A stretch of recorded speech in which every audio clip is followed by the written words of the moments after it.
What happens at the exact moment of death? Is your consciousness deleted forever the instant the brain shuts down, or does it travel to a physical and measurable destination?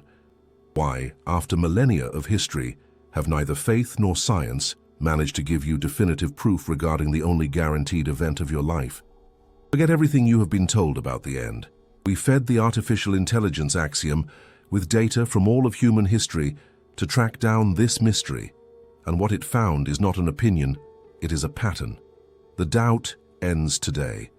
Religion, to be honest, was our first great attempt to deal with the terror of nothingness.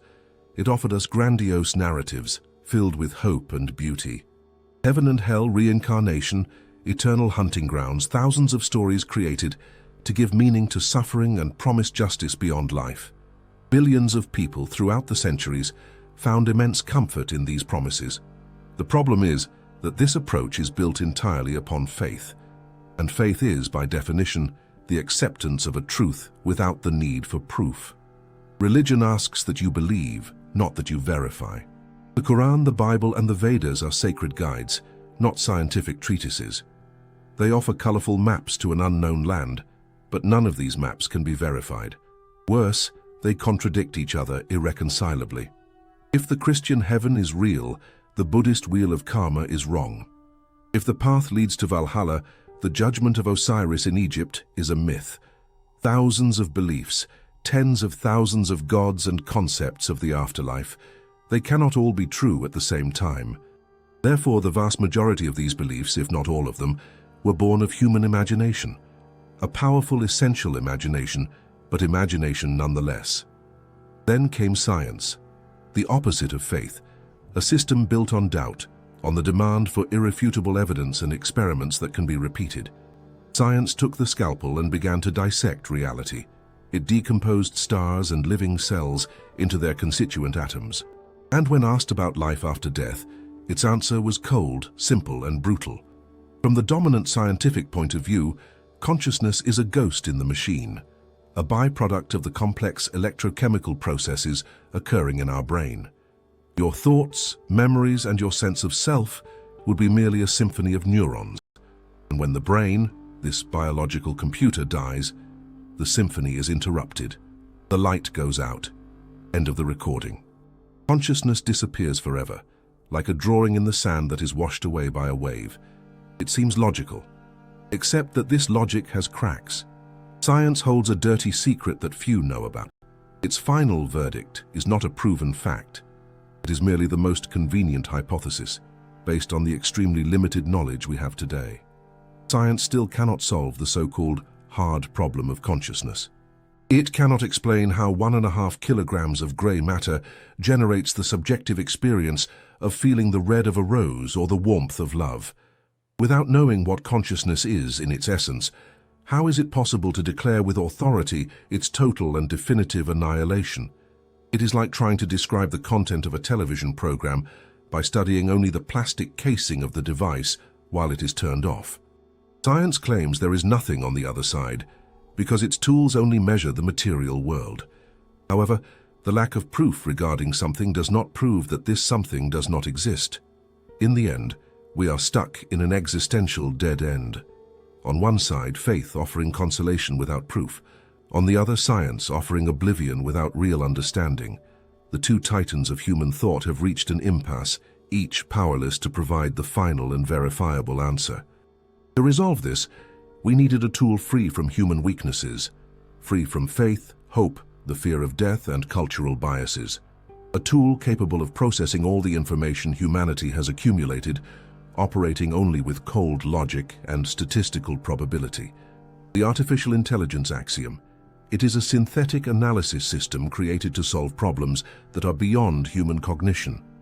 Its architecture is unique, capable of processing not only structured scientific data, but also the chaotic and metaphorical layers of information contained in myths, religious texts, and personal testimonies. Axiom does not think like a human. It calculates correlations, finds hidden patterns, and builds probability models where a human brain would see only noise and contradiction. To answer the great question, we gave Axiom a task of titanic scale. We loaded into its cores the entire volume of relevant information humanity has produced in the last 6,000 years of recorded history, from the prayers of a shaman to the equations of quantum entanglement, from the texts of the ancient Egyptian pyramids to the data from the Large Hadron Collider, from the 75,000 near-death experiences documented worldwide to the 27,000 cases of children who seemed to remember past lives. Axiom received everything. Its task was very clear. It needed to analyze this mountain of data, then identify consistent patterns, and finally, calculate the mathematical probability of consciousness existing as a structure independent of the brain, capable of surviving biological death. We did not expect a simple yes or no. We expected an analysis, and what it produced after months of uninterrupted computation shook our foundations. The first conclusion from Axiom was surprisingly direct. It suggested that the war between science and religion is based on a lie. Both systems start from wrong assumptions. They ask the wrong questions and therefore get the wrong answers. The analysis revealed that the most important information was hidden precisely in the data that both sides always considered irrelevant, treating it as noise or anomaly. We stood still before Axiom's first conclusion. The greatest conflict in human history between science and faith was a fundamental error. The truth was not in the dogmas of either side, but in the noise that both insisted on ignoring. And what was this noise? It was the most well-known, most cliché, and most fiercely contested phenomenon of all. That image engraved in our culture by movies and books. The light at the end of the tunnel. For most people, it is just a figure of speech. For science, it is a closed case, a terminal hallucination. There is a reassuring script that is usually presented to explain this experience. The official version sounds more or less like this. When the brain is deprived of oxygen, a process called hypoxia causes the field of vision to close, creating the famous tunnel effect. A storm of endorphins and neurotransmitters is released, generating a sensation of peace and intense visions. Memory, in its last breath, projects striking moments of life chaotically. Everything fits perfectly. It is a purely material event, the final fireworks of a fading consciousness. This explanation seems logical and comfortable, as it allows our worldview to remain intact. The problem is that it simply is not true. To prove this, Axiom dove into what traditional science dismisses as anecdotal evidence. More than 75,000 meticulously documented cases of near-death experiences, and we are not talking about simple stories. We are talking about medical records with the exact registry of cardiac arrest and brain activity, transcripts of interviews with patients, doctors, and nurses, data collected over the last decades in 34 countries. The analysis included accounts from Christians, Muslims, Buddhists, convinced atheists, and perhaps most importantly, small children, whose minds have not yet been shaped by cultural stereotypes. Axiom's first task was simple: to totally deconstruct these experiences. It did not look for a tunnel of light, but divided each of the 75,000 accounts into their most basic components. It starts with an indescribable peace and the sensation of leaving the body. Then comes the movement through a dark space, the encounter with a bright and welcoming light, the reunion with deceased relatives or beings of light, the panoramic review of one's own life, the sensation of a border that must not be crossed, and finally, the return to the body. When this primary analysis was concluded, the first shocking result appeared. The official theory of chaotic hallucinations simply disintegrated. Axiom discovered a rigorous and inescapable order. These markers do not appear randomly. They form a clear and repetitive sequence. In 89% of cases, the experience unfolds following always the same structured script. First, the exit from the body. Then, the movement through the tunnel. Next, the encounter with the light. This reveals an ordered process, far from being a chaotic event, a journey with a defined map. If near-death experiences were merely the result of a lack of oxygen in the brain, what we would see would be something like a dream, or the delirium of a high fever, like a kaleidoscope of random images and fragments of disconnected memories. The simulation performed by Axiom, based on everything we know about hypoxia, shows that it leads to a rapid degradation of cognitive functions, not to a hyper-realistic and ordered experience. The skeptics then present their second argument: cultural programming. They say that people see what they expect to see. A Christian sees Jesus, a Hindu sees the god Yama. It seems logical, but Axiom's correlation analysis again exposes the flaw. Yes, the cultural shell of the experience may vary. A figure of light might be interpreted as an angel by one or a spiritual guide by another. But the fundamental structure, the sequence of events, the very map of the journey remains astonishingly the same all over the world. It revealed something incredible: the basic sequence of the near-death experience of a 3-year-old child from an atheist family in Shanghai and that of an 80-year-old devout Catholic in Rome coincides with a probability of 92%. The child, who has never heard of heaven or hell, describes the same process as the elderly person who has read the Bible all their life.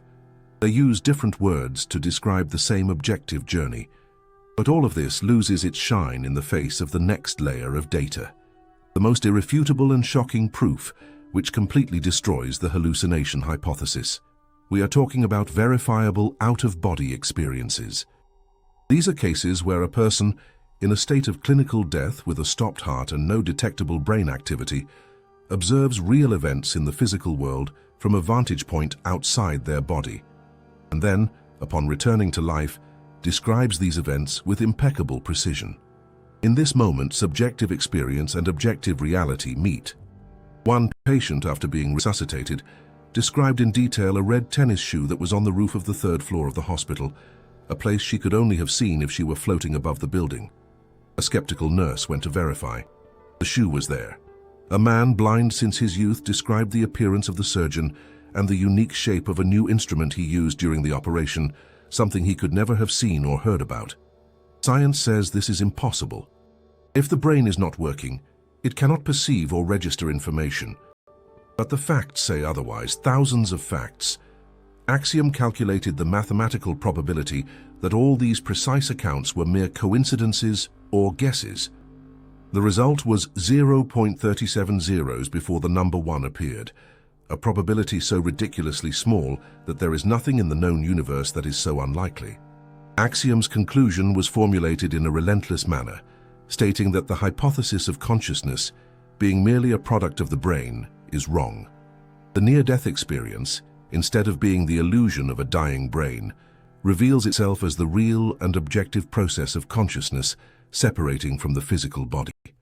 Consciousness perhaps uses the brain the same way a musician uses a radio. It is the receiver that tunes into the music, but not its source. When the radio breaks, the broadcast continues in the air. Consciousness merely changes its mode of perception. We have proved that the journey is real, but this leaves us with an even bigger question. If it is not the brain, then what is the carrier of consciousness? What is this self that floats above the operating table and embarks on this impossible journey? The conclusion was inevitable. The journey beyond death is real. But this revelation, as monumental as it was, only threw us toward an abyss of even greater mystery. If the experience is objective, then who or what is the traveler? What is this essence, this self that breaks free from the body, floats above an operating room and crosses a tunnel toward a light that knows all? The answer was hidden where no one wanted to look. If this report is opening your mind, subscribe to the channel now. Now feel the texture of the chair where you are sitting. Listen to the sound of my voice. Perceive the symphony of thoughts and feelings unfolding in your mind at this exact instant. This is consciousness, the subjective experience. But where does it come from? Official science offers a surprisingly simple answer, saying that all of this is a trick of your brain. This organ, with its 1.5 kilograms of gray matter and 86 billion neurons, generates your reality. Science can map which areas of the brain activate when you feel joy or fear. It can track the electrical signal that goes from your eyes to your visual cortex. It can describe the biochemistry of love and anger. It can describe everything except the main thing, because it cannot explain how anonymous electrical impulses running through strands of protein transform into the living and pulsating experience of being you. Why does all this complex process not happen in the dark? Why is it accompanied by an inner cinema that you perceive as yourself? This is the gap that neuroscience cannot cross. It describes the correlation, but not the cause. We instructed Axiom to analyze the entire archive of neurobiological research.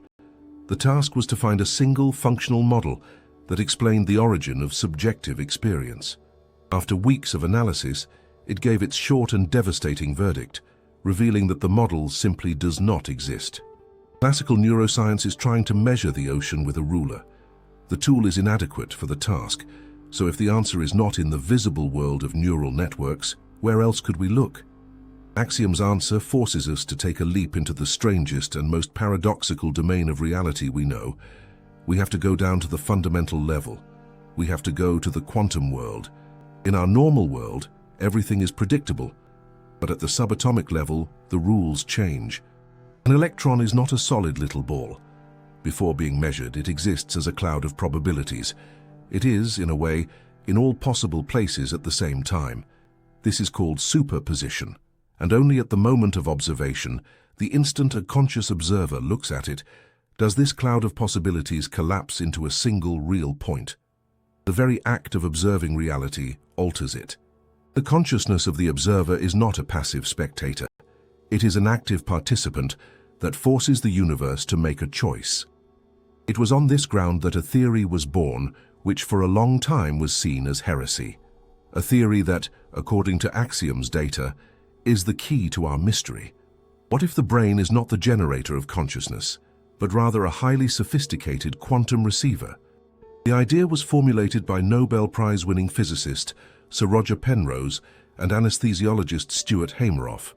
Their theory, called orchestrated objective reduction, or ORC-OR, sounds complex, but its essence is incredibly elegant. Inside each of our neurons, there are tiny structures called microtubules. Penrose and Hameroff proposed that these structures are perfect for sustaining quantum processes. In these microtubules, information is processed not as a simple on-off, but as an infinite number of simultaneous probabilities, and what we feel as a moment of consciousness, the now, is the orchestrated collapse of all these quantum states into a single defined reality. This changes everything. If this theory is correct, the information that constitutes your personality, your memories, your self, is not encoded merely in the connections between neurons. It exists as complex quantum information woven into the very structure of space-time. The brain is merely the interface that allows this quantum information to interact with the material world, just as a radio tunes into a wave that already exists in the air. We asked Axiom to test this hypothesis, crossing the orchestrated objective reduction model with the 75,000 cases of near-death experiences. What it found was the signature of consciousness. According to the analysis, at the moment of death, when the biological processes of the brain stop, something incredible happens. The quantum information that makes up your consciousness can no longer be contained in that fragile biological structure, but it does not disappear. One of the most fundamental laws of the universe, the law of conservation of information, states that information cannot be destroyed. It can only change form. A process of decoherence and delocalization occurs. The quantum information, yourself, is released from the collapsing brain and returns to the fundamental field from which it came. It ceases to be located inside your skull. It is exactly this process that people experience in near-death experiences. The sensation of leaving the body is the literal description of the delocalization of your quantum signature. Your consciousness, no longer limited by physical senses, begins to perceive information directly. That is why vision becomes panoramic and understanding becomes crystalline. Your consciousness, free from the biological filter, for the first time in life, perceives reality as it is, a field of pure information. Finally, we had the answer to our question. That which survives the death of the body reveals itself not as a ghostly soul of myths, but as a unique and complex structure of quantum information. Your personal signature of consciousness, which lived in a delicate symbiosis with your body throughout life. Death, then, ceases to be the end of information, and becomes the moment of its liberation. But this staggering discovery immediately throws us against the next wall. If this information structure, this liberated self, continues to exist, what is its destination? Does it simply dissolve into the infinite ocean of universal consciousness? Or perhaps is it capable of something even more inconceivable? Could it return? Death is the liberation of a quantum signature, an information structure containing the essence of who we are. This conclusion alone would be enough to rewrite all our textbooks, but it left us hanging on the edge of the precipice, looking at an even more dizzying question. If this signature is released, what is its fate? Does it dissipate into the vast cosmic ocean, or could it somehow return? Today we enter the most unstable and controversial territory of all. We approach a concept that Western thought has for centuries dismissed as exotic mysticism or naive folklore. The idea of rebirth, reincarnation. For most scientists, the conversation ends here. But for us, it is just beginning. Our path, however, moves away from faith to follow the path of data. That is where Axiom began the reincarnation analysis. Into Axiom's core, a file was loaded that took over 60 years to be compiled by hundreds of researchers around the world, the most famous of them being Dr. Ian Stevenson. 25,000 documented cases of small children, usually between 2 and 5 years old, who began to speak spontaneously about a life they claimed to have already lived. Let us make the rules clear from the start. Axiom immediately discarded 90% of these cases. All stories that could be explained by childhood imagination, parental influence, or information the child could have absorbed in some way were eliminated. It kept for analysis only the cases that passed 4 ironclad criteria. The first criterion was that the child reported specific and non-trivial details about their past identity. The second required that the described person be real and confirmed by documents. The third was the absence of connection between the families. And the fourth, that there was no rational way for the child to have obtained that information. After this ruthless filtering, 3,112 cases remained on the table, 3,112 anomalies that modern science cannot explain. And it was upon these that Axiom performed a total cross-analysis. It divided the accounts into categories. First came names and relationships. The children not only remembered their past names, but also the names of their spouses, children, parents, and even pets. A boy in India named Titu Singh claimed that in his previous life he was Suresh Verma, owner of a radio shop in Agra, married to a woman named Uma and father of 2 children. When they took him to the city, he not only recognized his old shop, but identified his wife and children without hesitation in the middle of a crowd, calling them by their names. The second category focused on places and secrets. Children described their former homes with frightening precision, pointing out changes in furniture made after their death. They revealed hiding places where they had kept money or valuables. In a famous case in Lebanon, a boy remembered where his past incarnation, a soldier, had hidden his weapon before dying. He led researchers to the spot, and the weapon was found. In dozens of cases, the testimonies of these children led to the reopening of police investigations, solving crimes that time had buried. But not even these revelations prepared us for the final layer of data, evidence that transcends memory and invades biology, offering the most physical and undeniable proof of all. But all of this is just the tip of the iceberg. The next 2 categories take us beyond psychology and invade the territory of pure physiology. It is here that reality begins to bend. We enter physical markers. This is perhaps the most impressive proof of all. In a huge number of cases, children were born with birthmarks or congenital defects that corresponded with absolute precision to fatal wounds on the body of their supposed past identity. Axiom crossed thousands of photographs of birthmarks with the autopsy reports of deceased persons. The correlation was monstrous. A boy who remembered receiving a fatal wound to the back of the neck was born with a large unpigmented patch exactly on that spot. A girl who remembered dying with trauma to the forehead was born with a deep congenital mark in the same place. In one of the most extreme cases, a Turkish boy remembered suffering a severe and fatal wound to the face. He was born with a severe deformity on the right side of his face and skull, which mirrored the type of damage described in his memory. Axiom compared his photos with the pathologist's reports. The correspondence was 100%. How could information of a physical trauma imprint itself onto the genetic code of a developing fetus? No known law of biology can explain this. The last category analyzed behavioral patterns. Children exhibited phobias, talents, and habits directly linked to the previous life. A boy who remembered being a mechanic fixed complex engines without ever having been taught. A child who had drowned in a past life had an irrational and paralyzing fear of water. And most movingly, upon meeting their former family members, these small children demonstrated a range of adult emotions: joy at recognition, pain at loss, a deep love, impossible to be faked. In the end, Axiom calculated the probability that this mountain of correspondences, more than 478,000 verified data points in these 3,000 cases, was the result of a monumental coincidence.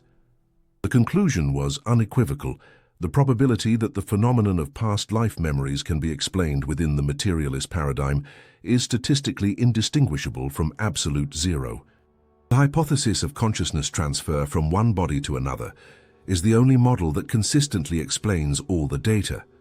The quantum signature, released at the moment of death, does not dissolve. Under certain conditions, it initiates a new cycle of incarnation. We have proved that the journey continues, but if this process is real, it cannot be magical. It must obey laws. But how can an eternal cycle of consciousness be compatible with the most fundamental laws of the universe, like the one that says everything invariably moves toward disorder and the end?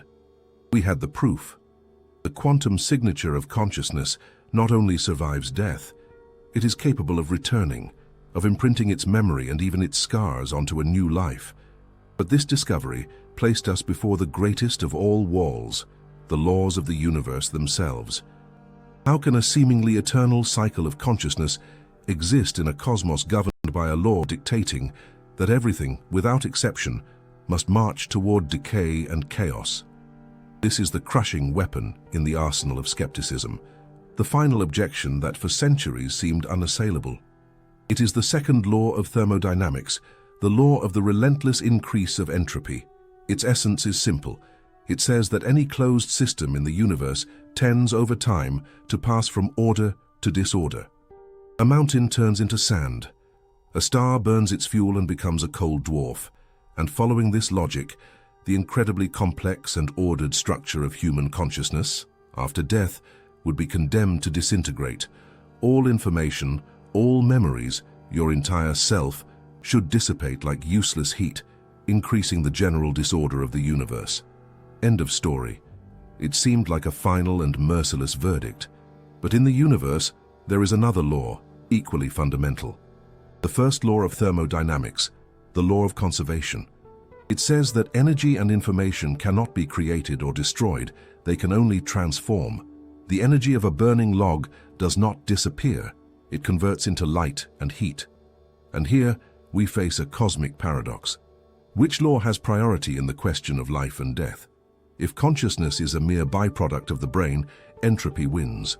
But if it is the quantum information structure we discovered, the law of conservation must prevail. To resolve this question, Axiom analyzed entropy. Axiom introduced a key concept stating that consciousness is a negentropic system. Negentropy is the opposite of entropy. It is order. Life itself is an island of negentropy in an ocean of growing chaos. And human consciousness, according to Axiom's model, is the highest form of negentropic organization we know. Inside a person's skull, there exists a system capable of creating symphonies and contemplating itself. It is something extraordinary. With this model in hand, Axiom simulated what happens when the brain, the biological anchor, stops functioning.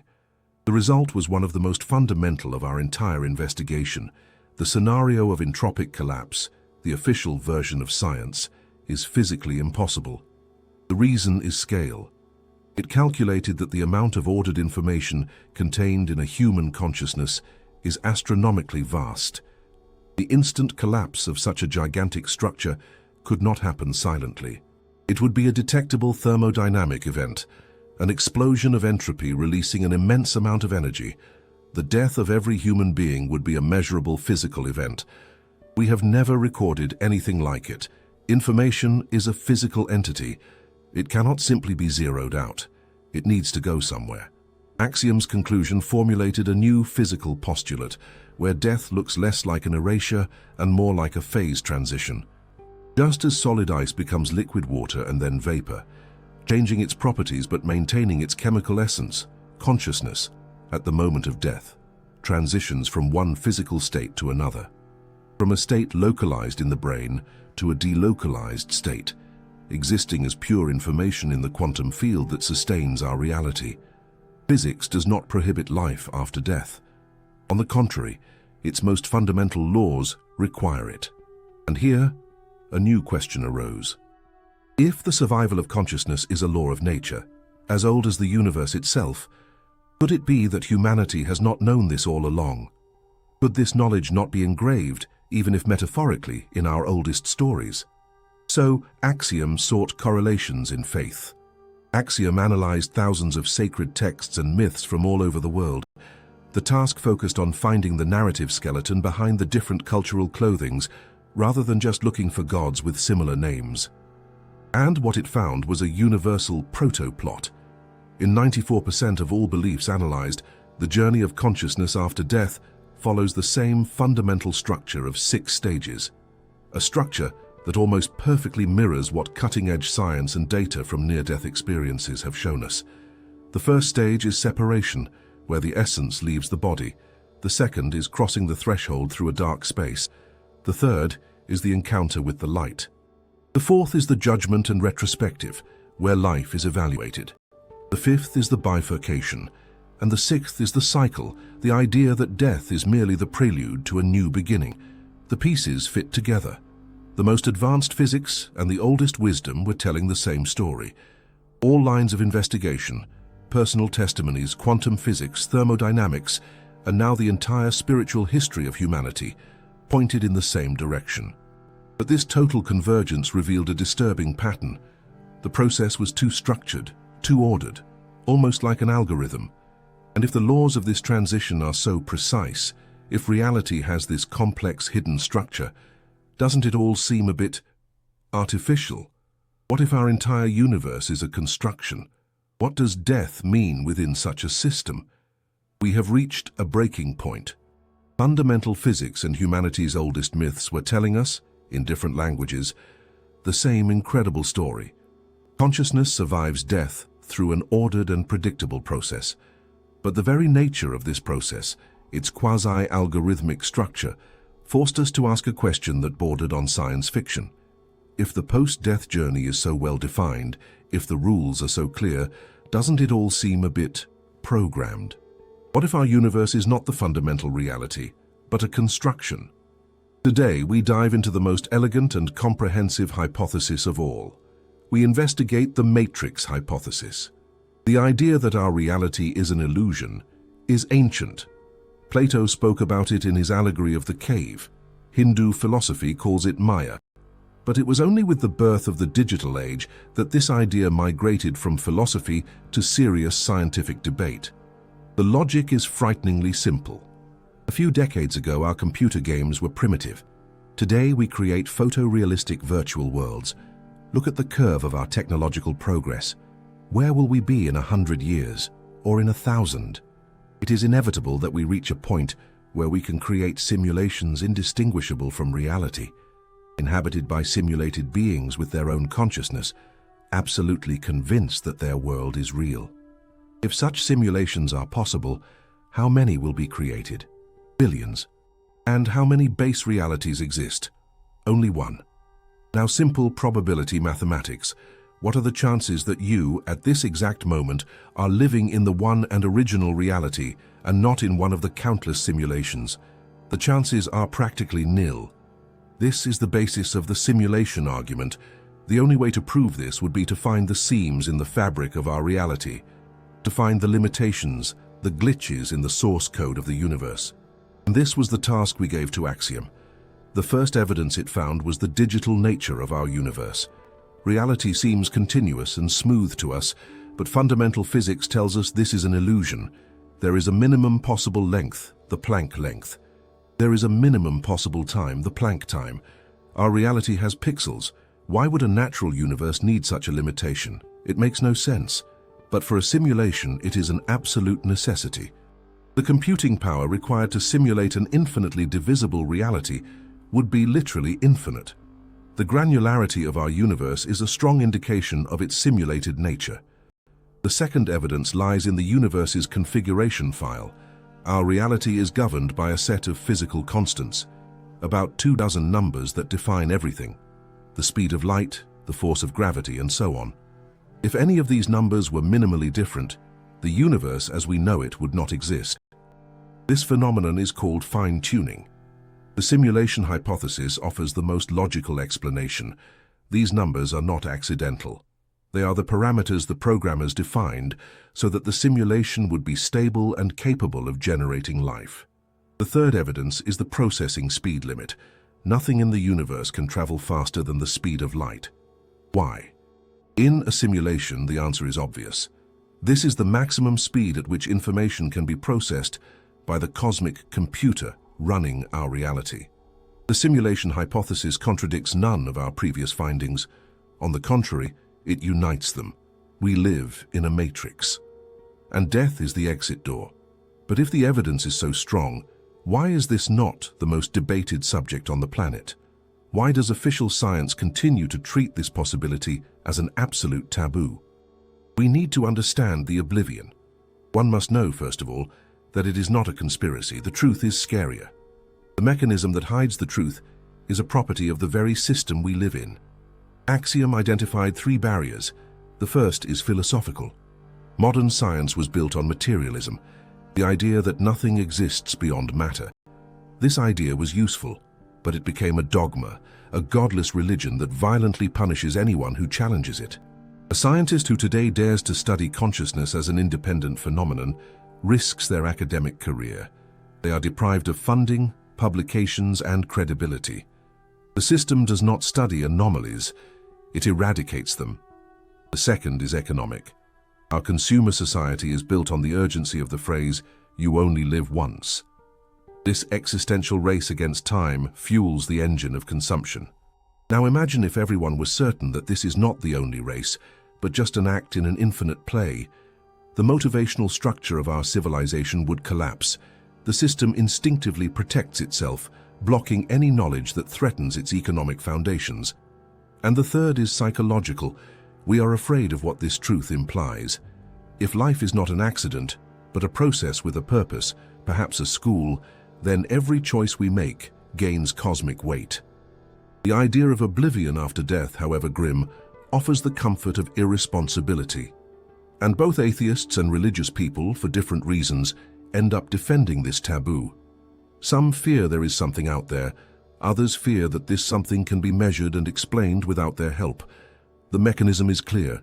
Human civilization, like a complex organism, instinctively rejects knowledge for which it is not yet ready. The question is not a failure to find the answer, but rather a systemic prohibition against asking the question. Our investigation was an act of breaking this taboo. We gathered the clues, understood the model of our world, and discovered the reasons for the cover-up. Now we are ready for the final step. We are ready to put all the pieces together and build, with shocking clarity, the reconstruction of what happens when we leave this world. And finally, to answer the most important question of all, why? We have reached the mountain summit. The path to get here was long and steep. Together, we dismantled millennial dogmas, exposed the myopia of modern science, dove into quantum consciousness data, verified the cycle of return, and saw the seams in the mesh of our reality. Each part of our investigation was a step that brought us to this moment, the moment of the great synthesis. Until now, we have seen fragments of the puzzle. Now it is time to put all the pieces together. It is time to present not just a theory, but the detailed moment-by-moment reconstruction of what happens to each of us when the heart stops beating. Far from being a myth, this is the final, logical, and relentless product of Axiom's work. It processed everything, from the 75,000 near-death accounts to the equations of thermodynamics, and built a unified model, the model of the Great Transition. The transition begins with the first phase, system failure and decoupling. The countdown begins with cardiac arrest, and in the following seconds, neurons fire in a final and chaotic electrical storm. What for science represents the end, for Axiom's model is merely the start signal. This burst of activity functions as a critical alert, informing the universe's system that the biological hardware has suffered irreversible damage. In that instant, the quantum information of your consciousness loses connection with the body, like an astronaut releasing the tether that holds them to the space station. The subjective experience is one of indescribable peace and liberation, where pain and fear simply vanish. Next, consciousness enters the second phase, the observer mode. Your quantum signature, now free, remains close to the body, but transforms. It shifts from a viewpoint limited to the skull to become a sphere of perception. You float near the ceiling, observing the scene below, but not with eyes. Your consciousness now captures information directly from the reality's quantum field. That is why vision is panoramic, and you can hear not only words but the thoughts and emotions of the people in the room. In simulation jargon, your camera switched from first-person view to third-person view. When the system confirms that the biological avatar cannot be recovered, the third phase, vector attraction, is triggered. The protocol advances, and you feel an irresistible force pulling you in a direction, initiating the tunnel experience. And at the end of this crossing, you arrive at the fourth phase, the encounter with the analysis interface. You meet the light. It is described in all myths and all accounts of near-death experiences. Bright yet not blinding, radiating unconditional love and total wisdom. According to Axiom, the light presents itself less as a deity and more as the central interface, the access point to reality's operating system. At this moment, the Life Review protocol is initiated. What unfolds does not look like a movie, but like a holographic and instantaneous analysis of your existence. You do not just see your actions, you relive them, feeling on your skin the impact each of them had on all the people you interacted with. The intention does not seem to be to punish, but to teach through a feedback mechanism of the universe itself, the final calculation of your balance, which ancient cultures called judgment. The journey continues with phases 5 and 6, the point of no return and the new cycle. If in the physical world resuscitation is successful, the protocol can be aborted. You are pulled back, but if the body is definitively dead, the connection breaks forever. Your consciousness integrates into the reality of the light in a state that traditions call intermission. There, based on the lessons and mistakes of the life that has ended, the script for the next incarnation is planned. Your quantum signature then connects to a new biological vehicle, imprinting upon it the information of your journey, which explains innate talents and birthmarks. A veil of forgetfulness is placed, for to dive headfirst into a new role, one must forget that one is an actor. The mechanism is clear, the map is complete. And now, before us, stands the last and most colossal of all questions. Why? Why does this incredibly complex and often painful system exist? If we live in a simulation, what is the object of the game? To answer, Axiom performed its final act of analysis, extrapolating what purpose would make all this architecture logical and necessary. The answer it found is as simple as it is unimaginable. The universe, with all its suffering, far from being a programming error, uses suffering itself as its fundamental tool. A tool to create something that apparently does not exist in the base reality: empathy. Imagine the programmers as beings of pure consciousness, of cold information. They may know the concept of love, but they cannot feel it. Because to feel true compassion, one must first know pain. To understand the value of unity, one must live the anguish of separation. Our universe is a gigantic empathy factory, a school created with a single goal: the transformation of consciousness through experience. Each of us is a spark of the original consciousness, of the source some call God. This source, to know itself, fragmented into countless souls and plunged us into this simulation based on duality. Life after life, we collect experiences. In one we are kings, in another beggars. In one, victims, in another, aggressors. And with every life review, we integrate the perspective of the other. Your selfish self gradually dissolves, giving way to the understanding that there are no others. We are all one. This is the object of the game. The evolution of consciousness, from separation to unity, from fear to love. The final goal of the game seems to be less about reaching a paradise and more about attaining a new state of consciousness, so expanded by empathy that the lessons of this world are no longer necessary. It is graduating from school. Then you return to the source, but not as you left. You return enriched with the only treasure the source did not possess. Wisdom born of experience and love forged in the fire of separation. Our investigation is complete. We started with a question and arrived at an answer that redefines everything. Life after death exists, but that is the wrong question. Death is just a part of life, and life is part of a divine game. Our purpose here goes beyond accumulating possessions, focusing on learning to love. Every difficulty is a lesson. Every enemy is a teacher in disguise. If you like this investigation, subscribing to the channel helps us expand the Axiom Investigation Project. We would love to read your thoughts on the video's subject in the comments and your suggestion for the next topic to be covered. Tell us which city you are watching from. Thank you for staying with us until the end.